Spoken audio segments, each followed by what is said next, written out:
할렐루야. 반갑습니다. 좋은 아침입니다.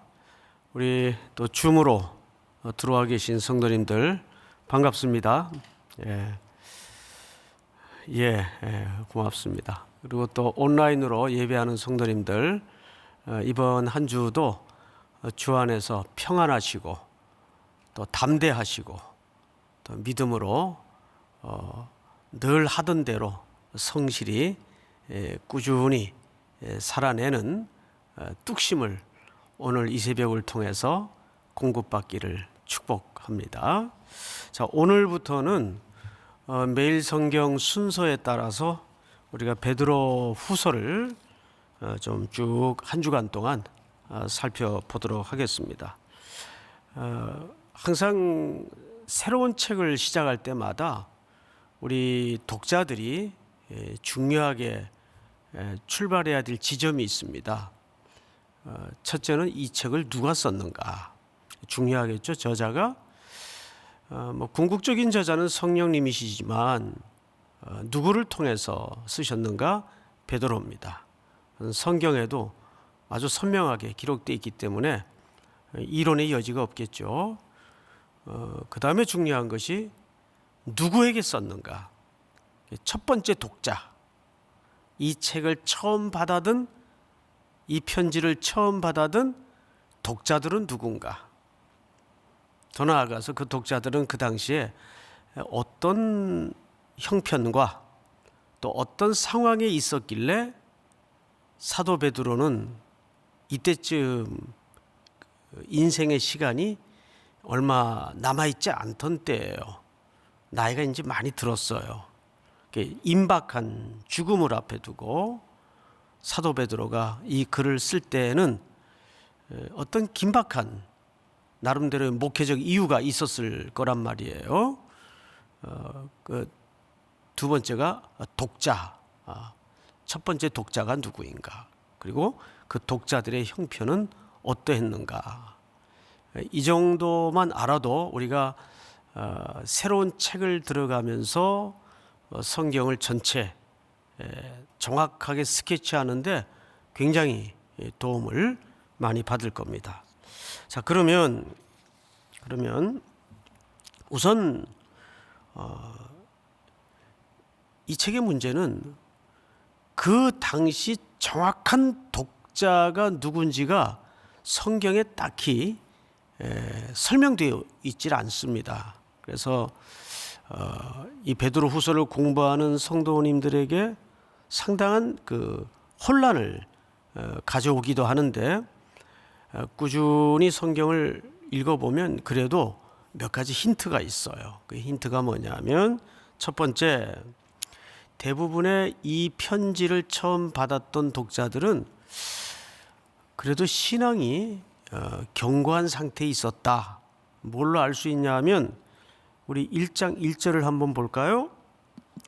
예수 그리스도의 종이며 사도인 시몬 베드로는 우리 하나님과 구주 예수 그리스도의 의를 힘입어 동일하게 보배로운 믿음을 우리와 함께 받은 자들에게, 그런 걸로 보아서 지금 이 편지를 처음 받아드는 독자들은 어떤 상태예요?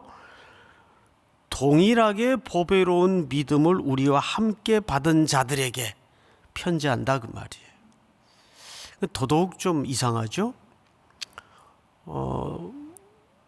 사도들과 동일하게 보배로운 믿음을 가진 성도들에게 굳이 죽음을 얼마 앞둔 베드로 입장에서 이런 편지를 쓰기까지 해야 됐는가? 또 4절을 볼까요? 4절 제가 읽겠습니다. 이로써 그 보배롭고 지극히 큰 약속을 우리에게 주사 이 약속으로 말미암아 너희가 정욕 때문에 세상에서 썩어질 것을 피하여 신의 성품에 참여하는 자가 되게 하려 하셨느니라. 이런 걸로 보아서 이 첫 번째 독자들의 신앙은 보편적으로 안정되어 있는 사람들이었어요. 틀림없이. 자, 그런데 이제 우리가 오늘은 첫 번째 시간이기 때문에 저 뒤에 장까지 살펴볼 여유가 없지만 베드로가 그럼에도 불구하고 이 편지를 쓰게 된 이유에는 조금 더 큰 맥락이 있습니다. 우리 요한복음 21장을 한번 볼까요? 21장에 보시면 그들이 조반 먹은 후에 예수께서 시몬 베드로에게 이르시되 요한의 아들 시몬아 네가 이 사람들보다 나를 더 사랑하느냐 하시니 이르되 주님 그러하나이다. 내가 주님을 사랑하는 줄 주께서 아시나이다. 이르시되 내 어린 양을 먹이라 하시고, 다음 절 우리 한번 같이 읽어볼까요? 시작. 세 번째 이르시되 요한의 아들 시몬아 내가 나를 사랑하느냐 하시니 주께서 세 번째 내가 나를 사랑하느냐 하심으로 베드로가 근심하여 이르되 주님 모든 것을 아시오매 내가 주님을 사랑하는 줄을 주님께서 아시나이다. 예수께서 이르시되 내 양을 먹이라. 네, 한 절 건너뛰긴 했습니다만은 어쨌든 우리 17절까지 읽어보았죠. 바닷가로 다시 낙향한 베드로를 향해서 주님이 찾아오셨어요. 주님이 마지막 부탁했던 게 뭡니까? 내 양을 먹이라. 내 양을 치라. 그러니까 남기고 가는 교회 양떼들을 결국 누구에게 부탁을 했죠? 수제자격인 베드로에게 마지막에 부탁을 하셨단 말이에요. 근데 지금 로마 제국하에 흩어져 있는 교회들의 형편이 이 시기에는 보편적으로 안정이 돼 있었지만 안타깝게도 거짓 교사들이 교회에 들어와서 방탕과 방종을 부추기는 일들이 있었어요. 그런 일단의 무리들 때문에 교회 공동체가 상당한 위협을 받고 있었습니다. 이런 이유들 때문에 사도 베드로가 이 글을 쓰기 위해서 붓을 들게 된 거죠. 자, 그러면 이제 1절서부터 한번 들어가 보십시다. 예수 그리스도의 종이며 사도인 시몬 베드로는, 자, 여기 굉장히 자기 자신을 겹쳐서 밝히죠. 시몬이라는 이름도 밝히고 예수님이 붙여준 베드로라는 이름도 밝혀요. 이것은 성경의 권위를 더 견고하게 하기 위해서입니다. 이때에는 많은 거짓 편지들이 회람되어서 돌아다녔고 그 거짓 편지들이 또한 교회 공동체의 신앙과 신학을 어지럽히고 혼란케 하는, 그때나 지금이나 하여간 가짜 뉴스들이 있었어요. 가짜 소식들이 있었어요. 그래서 사도 베드로는 성령의 영감으로 기록된 이 서신의 권위를 견고하게 하기 위해서 자신의 이름을 정확하게 밝힙니다. 예수 그리스도의 종이며 사도인 시몬 베드로는, 그러니까 가짜 뉴스를 분별하는 방법 중에 여기서 우리는 조그만 힌트를 하나 얻을 수가 있어요. 출처 없는 건 일단 신뢰성을 갖지 마세요. 출처가 없는 거는 뭔가 구리는 구석이 있으니까 출처를 내놓지 못하는 거예요. 그것은 하나의 적용의 차원에서 드리는 말씀이에요. 또 성경을 보십시다. 하나님과 구주 예수 그리스도의 의를 힘입어 동일하게 보배로운 믿음을 우리와 함께 받은 자들에게 편지한다. 그러니까 이 베드로 후서는 서신 형식으로 쓰여진 글입니다. 게다가 방금 서론 시간에도 말씀을 드렸지만 첫 번째 독자들은 신앙이 이렇게 안정되어 있는 상황이었어요. 자, 그런데 2절을 한번 볼까요? 하나님과 우리 주 예수를 알므로 은혜와 평강이 너에게 더욱 많을지어다. 알므로 더욱 많을지어다. 여러분, 우리가 그리스도로 인해서 구원을 받고 태어날 때는 갑자기 어른으로 태어납니까? 영적인 갓난쟁이로 태어납니까? 그렇죠. 누구나 거듭나면 갑자기 툭 어른으로 튀어나오는 게 아니에요. 갓난쟁이로 태어난단 말이에요. 그래서 고린도 교회 편지할 때도 사도 바울은 뭐라고 썼는 거 아니? 너희가 틀려 먹었다 이렇게 쓰질 않고 너희가 아직 어리구나, 아직 미숙하구나, 이 표현을 썼어요. 그러니까 우리도 사람을, 아니 성도를 이해하는 관점에서 이 시각은 굉장히 중요한 시각이 됩니다. 교회 이렇게 공동체 생활을 하다 보면 마땅치 않은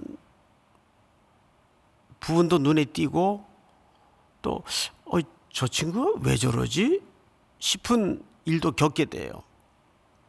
그럴 때마다 우리는 너무 이제 극과 극의 사고방식 때문에 저 인간은 틀려먹었어, 그냥 한꺼번에 하나만 보고 X자를 그어버리는, 두 번 다시 상종을 않거나 배제하고 이런 선긋기 일들이 아주 쉽게 이루어진단 말이죠.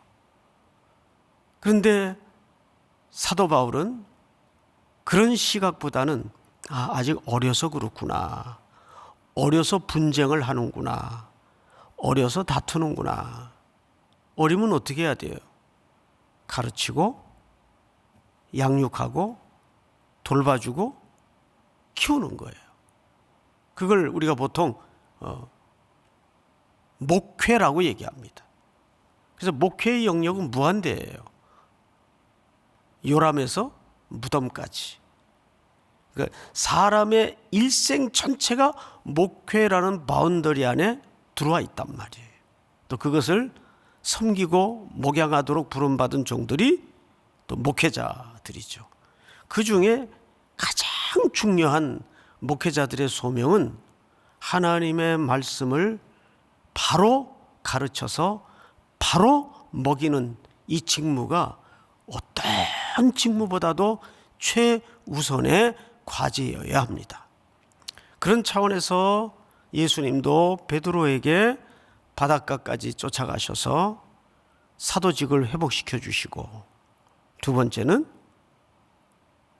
내 양을 먹이라, 내 양을 치라 부탁하셨단 말이죠. 오늘도 그 긴 연장선에서 이 목회 서신이 노구를 이끌고 사도 베드로가 지금 힘겹게 마지막 한 줌의 숨결까지 짜내서 붓을 들어 이 편지를 후대의 독자들에게 남기고 있는 거죠. 그러니까 참 놀라운 눈물겨운 그런 편지라고 보면 정확합니다. 성경을 다시 보십시다. 2절을 다시 보시면 하나님과 우리 주 예수를 알므로 그랬어요. 알므로. 에피그노시스라는 말은 이게 아주 중요한 말인데, 제가 이제 오늘 말씀을 준비하다가 팔모라는 분이 쓴 교육학에 관한 책을 좀 읽다가 거기 가슴에 탁 와닿는 글귀 하나를 좀 인용을 해드리겠습니다. 안다는 것은 사랑하는 것이다. 다시요. 내가 쟤 알아. 우리는 그 정도면 보통 지식이나 정보 차원의 몸은 알물 이해할 수 있겠죠. 근데 성경적인 에피그노시스, 이 개념에 함의된 내용은 안다는 것은 사랑하는 것이다.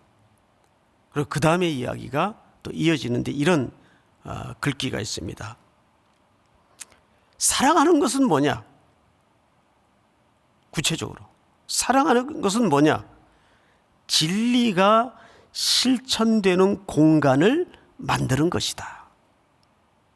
자, 한번 따라서 해볼까요? 우리 성도님들 잠도 깰 겸, 자, 다 같이 한번 따라서 합니다. 안다는 것은 사랑하는 것이다. 사랑하는 것이다.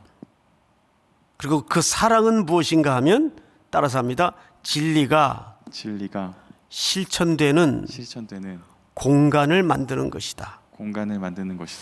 자, 그러면 진리가 실천되는 공간이란 뭘까? 이제 그 얘기를 오늘 하면서 오늘 새벽에 묵상을 여러분들과 좀 마치기를 원합니다. 자, 3절을 한번 보십시다. 그의 신기한 능력으로 생명과 경건에 속한 모든 것을 우리에게 주셨으니 이는 자기의 영광과 덕으로 우리를 부르신 이를 알므로 말미암음이라. 좀 뭐 단어도 그렇고 이해하기에 복잡한 구조로 되어 있는데 간단히 얘기하면 이런 해석이 됩니다. 우리는 그리스도의 피로 구속을 입고 거듭났어요. 아까도 말씀을 드렸지만 새로운 생명이 들어왔어요. 기독교는 자기 개발이 아니에요. 내가 수양을 쌓고 도덕적인 함양을 통해서 내가 선한 사람이 되는 싸움이 기독교가 요구하는 싸움이 아니에요. 기독교는 인간을 개조시킨다든지 인간을 변화시킨다든지 하는 게 아니에요. 기독교는 분명 변화를 요구하고 성장과 성숙을 말하지만 그것은 일반 세상에서 말하는 차원과 다릅니다. 우리 안에는 이미 죽었던 영혼에 예수 그리스도의 생명이 들어와 있어요. 그래서 이제 내 안에는 누가 살아야 되죠? 그리스도가 살아야 돼요. 그 이야기를 4절에서 이렇게 하는 겁니다. 신의 성품에 참여하는 자가 되게 하려 하셨느니라. 뭐 신의 성품에 참여한다 그러니까 그럼 우리가 하나님이 되나? 그 얘기가 아니라 하나님의 본성, 하나님의 내추럴한, 영어 성경에도 보면 하나님의 본성이라고 돼 있어요. 하나님의 본성을 회복한다 그 말이에요. 왜 그래야 될까요? 자, 성경 크게 네 토막으로 주제가 흘러갑니다. 창조. 창조의 절정은 뭐죠? 우리를 창조하신 거예요. 우리를 창조하실 때 어떻게 창조하셨어요? 네, 하나님의 형상대로. 하나님의 형상대로. 근데 문제는 우리가 그 형상을 잃어버렸어요. 상실했어요. 그걸 성경은 죽었다 이렇게 정의합니다. 우린 죽었어요. 영적으로 죽은 자기 백성들을 하나님이 살리기 위해서, 되찾아오기 위해서, 회복하기 위해서 우리를 구속하세요. 어떻게? 아들 그리스도를 통해서 대속하심으로 우리를 구속하세요. 그러니까 창조, 타락, 구속, 그 다음에 뭐죠? 회복이에요. 회복은 뭘로 끝납니까? 새로운 창조로 끝나요. 그러니까 우리를 구속하셨으니까 이제 우리 속에 끊임없이 성장이 이루어져야 되는데 우리는 죽었던 자리에서 음부의 권세의 삶의 기질과 스타일에 더 익숙해져 있어요. 애굽에 오래 살았던 이스라엘 백성들이 애굽의 문명과 철학과 그 학문에 익숙해져 있듯이. 그래서 광야에서도 우상 숭배를 하잖아요. 애굽으로 자꾸 돌아가려고 하잖아요. 애굽 때를 그리워하잖아요. 똑같은 거예요. 우리 가끔 열받으면 말 습관 가운데 그런 표현을 씁디다. 아유, 내가 그저 예수만 안 믿었으면 한 줌도 안 되는 건데, 이게 다 아직도 그 속에는 뭐가 있다는 거죠? 옛사람이 아니라 옛사랑의 희미한 그림자가 남아있는 거예요. 이거 잘라내고 이거 걷어내는데 지금 그 과정 속에 우리가 있어요. 그래서 오늘 베드로 사도는 신의 성품에, 잃어버린 하나님의 형상의 회복에 초점을 맞춰라, 삶의 계획을. 그걸 나중에서 열매라고 얘기합니다. 성경을 볼까요? 몇 절을 보시냐 하면 8절, 이런 것이 너희에게 있어 흡족한 즉 너희로 우리 주 예수 그리스도를 알기에 게으르지 않고 열매 없는 자가 되지 않게 하려니와. 그러니까 신의 성품에 참여하면 어떤 열매를 맺어야 된다 그 말이에요. 근데 과연 그 열매가 뭘로 제시되어 있는가를 유심히 보십시다. 성경을 볼까요? 5절, 그러므로 신의 신성한 성품에 참여하는 자가 되게 하려 하셨느니라. 그러므로 너희가 덕을 그랬어요. 덕을. 여러분, 여기서 덕은 뭘까요? 덕은 이렇게 해석을 할 수가 있습니다. 도덕적 견고함을 얘기합니다. 기독교는 도덕적인 종교는 아니지만 도덕을 포함하죠. 그런데 오히려 그리스도인들이, 괴물 같은 신앙을 가진 자들이, 이 도덕 폐기론자들이 가끔 있어요. 도덕 폐기론자들. 믿음이 좋으면 되지 뭐. 과연 믿음이 좋다는 게 뭘까요? 우린 자꾸 믿음이 좋다 그러면 비상식적으로 가려는 이상한 잘못된 습관을 가지고 있단 말이에요. 그래서 여기서 덕이라는 말은 견고한 도덕성을 얘기합니다. 그 다음에 뭐를요? 그러므로 너희가 더욱 힘써 너희 믿음의 덕을, 우리가 믿으면, 그리스도의 은혜 속에 믿음의 기초에 있으면 견고한 도덕성을 가져야 돼요. 덕에 그 다음에 뭘요? 지식을. 그 도덕성이 하나님의 말씀이 원하는 방향으로 항상 조절이 돼야 돼요. 우리가 향방 없이 다름질하는 자와 같이 되어서는 안 되겠죠. 그래서 항상 기독교의 윤리, 기독교의 도덕성은 성경이 기초가 돼야 돼요. 그것을 여기서는 지식이라고 얘기를 합니다.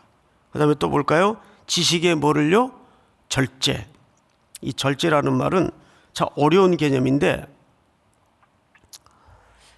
지금 초대교회 공동체 안에 일부 영지주의자들이 성도들의 방탕을 부추기는 일들이 있었어요. 양극단으로 나누어져서 초경건주의자들이 있었고, 육체는 어차피 더러운 것이다, 육체가 원하는 대로 그냥 방임하고 방종을 부추기는 시도들이 영지주의자들의 일부 속에 있었어요. 그래서 사도 베드로가 절제를 얘기합니다. 그 다음에 절제의 뭐를요? 인내. 인내는 그냥 우리의 의지력으로 부단히 참고 견디는 것만이 인내일까요? 그것도 인내의 한 일종이긴 합니다만은, 여기서 인내의 진짜 정의는 소망을 놓지 않는 자, 소망을 놓지 않는 자, 소망이 확고한 자만이 오늘 걷는 길에 대한 인내를 경주하거나 감당할 수가 있습니다. 자, 그 다음에 또 보십시다. 인내의 경건을 그랬어요.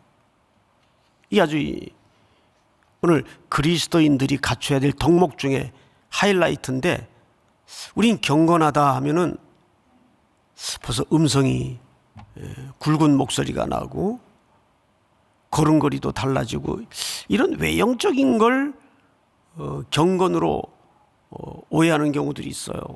여기서 말하는 경건은 두 가지를 합한 개념을 말합니다. 첫째는 하나님을 사랑하는 것, 두 번째는 이웃에 대한 사랑. 이 합한 것이 참된 경건이에요. 기억나시죠? 베드로가 고넬료를 방문했을 때 그 고넬료에 대한 수식어가 뭐예요? 이는 이웃을 많이 구제하는 경건한 자입니다. 이게 참된 경건이에요. 참된 경건은 결국 그 구체적인 실체가 이웃사랑의 실체가 드러나게 돼 있어요. 그게 참된 경건이에요. 그런 의미에서 예수님에게 가장 혹독한 질책을 받았던 바리새인들은 외형적으로는 가장 경건한 사람들이었는데 성경적 의미로는 경건한 사람이 아니었죠. 자, 성경을 또 보십시다. 경건의 형제 우애를 형제 우애에 사랑을 더하라. 결국 믿음으로 시작해서 열매가 뭘로 끝나야 됩니까? 사랑. 믿음, 소망, 사랑, 이 세 가지는 항상 있을 것인데 그 중에 제일은 사랑이니라. 이게 뭐라는 거예요? 신의 성품에 참여된 자들의 삶의 열매이어야 한다, 그 말이에요. 자, 그런데 여기 우리가 한 가지 그냥 스킵하고 지나갈 수 없는 중요한 주제가 형제 우애입니다. 형제 우애하니까 그냥 성도들끼리 또 가족끼리 싸우지 말고 잘 지내자, 그 정도의 이해로 해석할 수가 있어요. 과연 오늘 사도 베드로가 그 정도의 개념으로 이 말을 여기에 기록을 했을까요? 그렇지 않다는데 어려움이 좀 있습니다. 이 말을 이렇게 좀 해석을 해봤어요.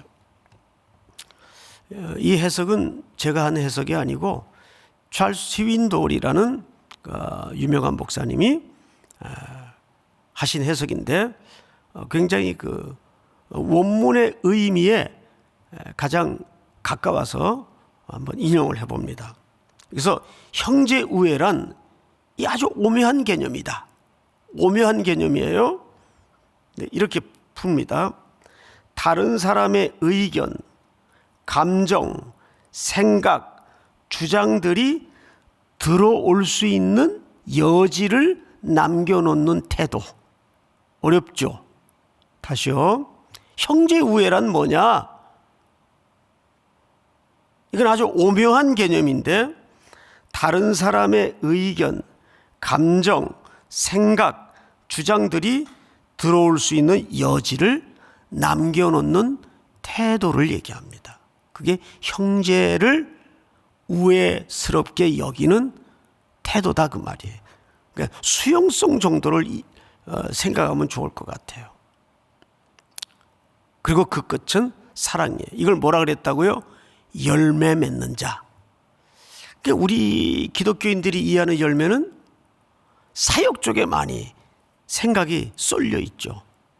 그런데 성경 기자가 우리에게 요구하는 열매는 뭐예요? 어떤 눈에 가시적으로 보이는 위대한 수치로 잴 수 있는 업적 같은 것들이 아니고 우리 안에 잃어버린 하나님의 본성, 형상을 이런 열매를 통해서 회복해 나가는 저와 또 우리 3일에 또 인터넷으로 예배하는 모든 성도들의 이번 한 주간이 될 수 있기를 주님의 이름으로 축복하고 또 소원합니다. 우리 잠깐 기도하겠습니다. 다 같이 한번 고요히 눈을 감고 두 가지 제목에 집중해서 기도했으면 좋겠어요. 주님, 오늘도 베드로 후서를 살펴보았습니다. 먼저 우리 안에 예수 그리스도의 보배로운 믿음을 허락해 주심을 감사합니다. 하나님의 자녀다옵게 내 안에 잃어버린 거친, 그래서 하나님의 성품에 참여하는 자로 열매 맺는 한 주간이 될 수 있도록 도와주시옵소서. 또 매일 1000여 명을 넘나드는 이 엄중한 시기에 우리 모두가 방역에 철저히 잘 이웃을 위해서 배려 차원에서 감당할 수 있도록 도와주시고, 속히 하나님의 자비로 통치로 이 코로나가 다스려질 수 있도록 긍휼을 베풀어 주시옵소서. 수고하는 의료진들에게 용기를 붙들어 주시고 보호해 주시옵소서. 우리 한번 주여 부른 다음에 자리에서 잠깐이라도 간절히 기도한 다음에 개인적으로 정리하시기 바랍니다. 주여, 하나님 아버지 감사합니다. 오늘도 주신 말씀처럼 우리 안에